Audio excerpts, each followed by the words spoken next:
नमस्कार दोस्तों।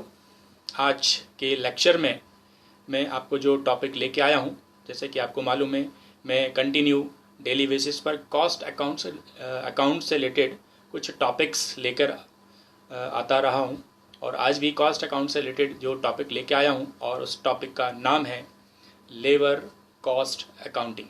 जैसे आपको मालूम है कि एलिमेंट ऑफ कॉस्ट, तो 3 प्रकार के एलिमेंट्स होते हैं, मटेरियल, लेबर और एक्सपेंसेस। तो मैं मटेरियल कॉस्ट अकाउंटिंग लेके आ चुका हूँ, मटेरियल कंट्रोल कैसे किया जाता है। अब उसके बाद है labour cost accounting.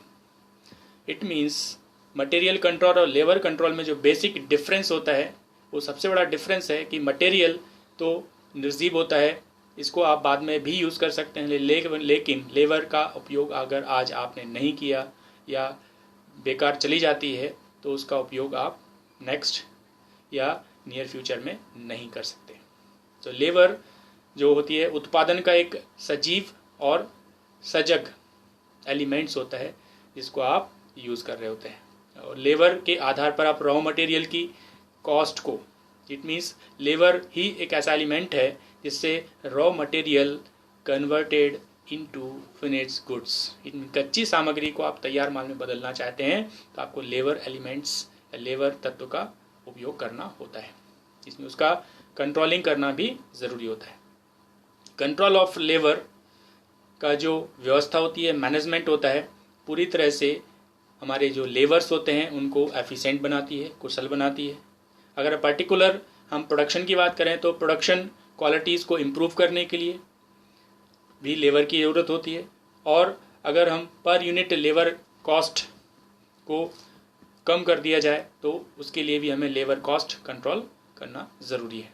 Labour cost control से 2 चीज़ों हमें इजीली अचीव हो जाती हैं। एक तो टाइम ऑब्जेक्ट, कोई भी काम टाइम पर आप इजीली अचीव कर सकते हैं, प्रोड्यूस कर सकते हैं। और दूसरा क्वालिटी का जो ऑब्जेक्ट होता है उसको भी इजीली आप बड़ी सुविधा से प्राप्त कर सकते हैं। तो लेबर से आपको बहुत सारे बेनिफिट्स होते हैं।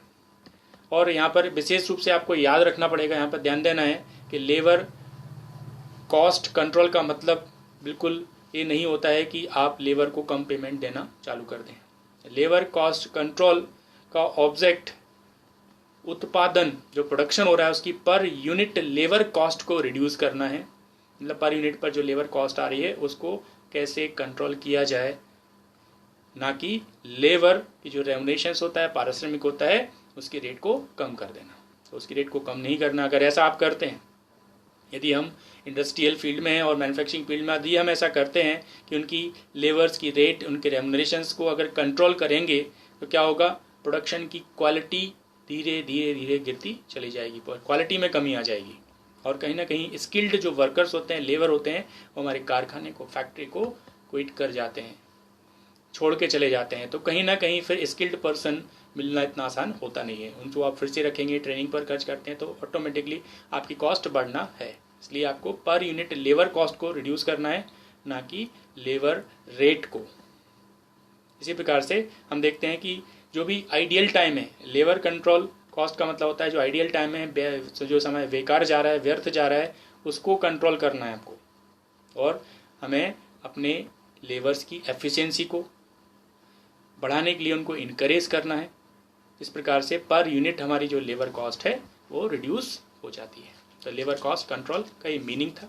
इसका क्लासिफिकेशन ऑफ लेबर, जो हम अपने वर्कर्स को, मजदूरों को जो मजदूरी देते हैं या सैलरी देते हैं, वो 2 प्रकार से दी जाती है। एक मौद्रिक रूप में, इट मीन्स डायरेक्ट लेबर 2 प्रकार से दे सकते हैं। एक तो डायरेक्टली लेबर देते हैं और दूसरा इनडायरेक्ट।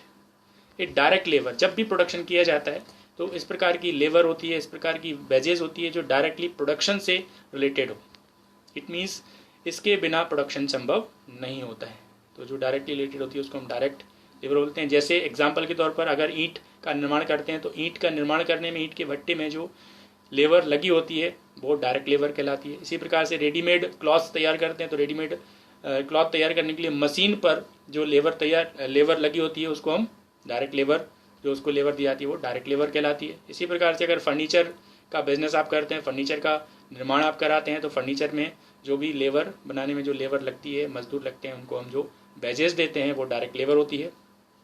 कहने का मतलब जो प्रत्यक्ष रूप से ऐसा श्रम जो हमें श्रमिक को करना पड़ता है, जो प्रोडक्शन लेबर भी कहा जाता है, इसको हम प्रोडक्शन लेबर भी कहते हैं, उत्पादन भी कहा जाता है। उत्पादन संबंधित है तो इसको प्रोडक्शन लेबर भी कह सकते हैं। डायरेक्ट लेबर को प्रोडक्शन लेबर भी कहा जाता है। इनडायरेक्ट लेबर जो इनडायरेक्टली प्रोडक्शन में हेल्प तो कर रही होती है, लेकिन इससे प्रोडक्शन पर डायरेक्टली इफेक्ट नहीं होता है। जैसे आप रॉ मटेरियल लेके आते हैं, उसको लोड कराना है, अनलोड कराना है, तो लोडिंग अनलोडिंग एक्सपेंसेस होते हैं।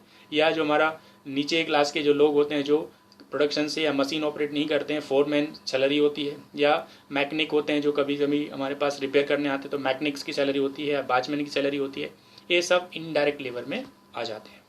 इसी प्रकार से इनको जब वेजेस पेमेंट की जाएगी तो किस तरीके से पेमेंट की जाती है या किस रूप में पेमेंट की जाएगी? Composition of labour cost. Labour cost को कैसे आप एनालिसिस करते हैं, तो उसको कंपोजिशन। लेबर कॉस्ट का मतलब ये होता है कि एम्प्लॉयर के द्वारा, जो मालिक होता है एम्प्लॉयर के द्वारा एम्प्लॉय को जो दिए गए अमाउंट होते हैं, जो एक्सपेंसेस होते हैं, उनको हम यहाँ पर लेबर कॉस्ट में काउंट करते हैं। लेबर कॉस्ट को दो तरह से हम यहाँ पर कैलकुलेट कर सकते हैं। पहला होता है मॉनेटरी। इट मीन्स आप जो मौद्रिक रूप में, पैसों के रूप में, कैश के रूप में पेमेंट करते हैं मजदूरी का, इसमें मौद्रिक रूप में जब भुगतान किया जाता है या मॉनेटरी फॉर्म में पेमेंट किया जाता है, इसमें आपका मंथली बेसिक सैलरी हो सकती है, बेसिक वेजेस हो सकती है। इसके अलावा डीएनएस अलाउंस, महंगाई भत्ता आप दे सकते हैं। इसके अलावा बोनस, प्रोडक्शन के ऊपर बोनस, या जो आपका एक साल में प्रॉफिट हो रहा है उस पर बोनस आप दे सकते हैं। एम्प्लॉयर के द्वारा प्रोविडेंट फंड में कंट्रीब्यूशन हो सकता है, मॉनेटरी फॉर्म में हो सकता है। इसके अलावा contribution to employ state insurance. जितने भी बड़ी बड़ी फैक्ट्रीज होती हैं उनको लगता है कि बड़ी रिस्क वाला काम होता है मशीनों को चलाना, तो कहीं ना कहीं हर एक एम्प्लॉय का एक जॉइंट इंश्योरेंस पॉलिसी लेकर रखी होती है, जिसको हम एम्प्लॉय स्टेट इंश्योरेंस, जिसका प्रीमियम वो भरते हैं, तो उसमें कॉन्ट्रीब्यूट करना।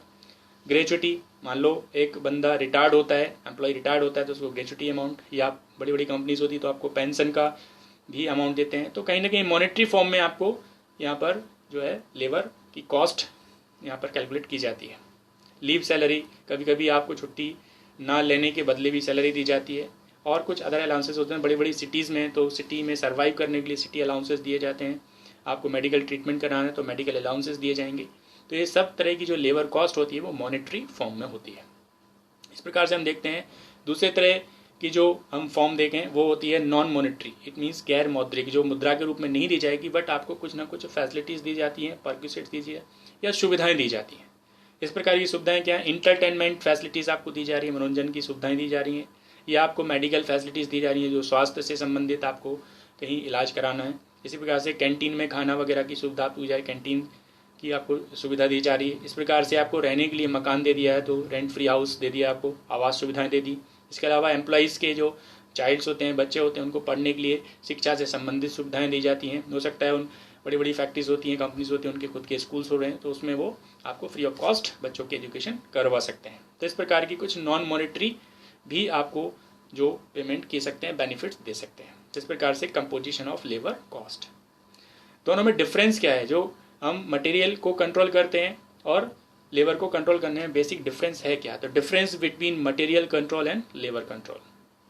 तो यहाँ पर दोनों में डिफरेंस, बहुत ज़्यादा डिफरेंस होता है। पहला डिफरेंस क्या है कि मटेरियल एक निर्जीव वस्तु होती है, इसमें जान नहीं होती है और उसकी अपनी कोई इमोशंस नहीं है, भावनाएं नहीं होती हैं। लेकिन जहाँ लेबर की बात करें तो लेबर या श्रमिक के एक जीवित मानव के रूप में हम उससे काम ले रहे होते हैं। उसमें उसका मन है, उसका विवेक होता है और उसकी कुछ इमोशंस और भावनाएं भी होती हैं, तो हम उसके हिसाब से चलना पड़ता है।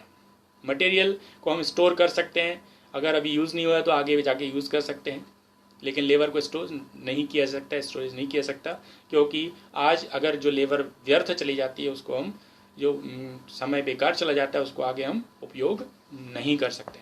इस प्रकार से लेबर को कंट्रोल करना और किसी मटेरियल को कंट्रोल करने में एक बहुत बड़ा अंतर होता है, क्योंकि श्रम क्या होता है? नाशवान होता है। आज अगर आप श्रम नहीं करेंगे, आज आप काम नहीं करेंगे, तो आज का समय लौट कर नहीं आता है और वो श्रम बेकार चला जाता है। इसलिए लेबर को कंट्रोल करने में और मटेरियल को कंट्रोल करने में बेसिक डिफरेंस क्लियर हो गया होगा। अब लेबर कॉस्ट कंट्रोल की एक प्रोसीजर होती है, उस प्रोसीजर को मैं नेक्स्ट वीडियो में लेके आऊँगा। प्रोसीजर 3 तरह की होती है कि लेबर कॉस्ट को कंट्रोल करना है तो 3 अलग अलग लेवल पर इसको प्रोसीजर को फॉलो किया जाता है। पहला होता है मैनेजरियल प्रोसीजर, जो प्रबंध के लेवल में होगा। इसी प्रकार ऑपरेशनल, जो संचालन से संबंधित प्रोसीजर होता है, और एक ऑर्गेनाइजेशन का एक प्रोसीजर होता है कि लेबर को किस प्रकार से हम कैलकुलेट करें या लेबर को किस हिसाब से हम मैनेज करें जिससे कि लेबर कॉस्ट कंट्रोल हो सके। तो अगर आपको कोई टॉपिक से संबंधित कोई कमेंट हो या कोई टॉपिक आप चाहते हैं कि इससे रिलेटेड कोई वीडियो आप तक पहुंचे तो आप कमेंट बॉक्स में ज़रूर लिखें। आज के लिए आपका बहुत बहुत धन्यवाद। अगर चैनल पहली बार देख रहे हैं तो आप सब्सक्राइब करें, लाइक करें और शेयर करें जिससे अपने मित्रों को भी इसका फ़ायदा मिले। नमस्कार, धन्यवाद।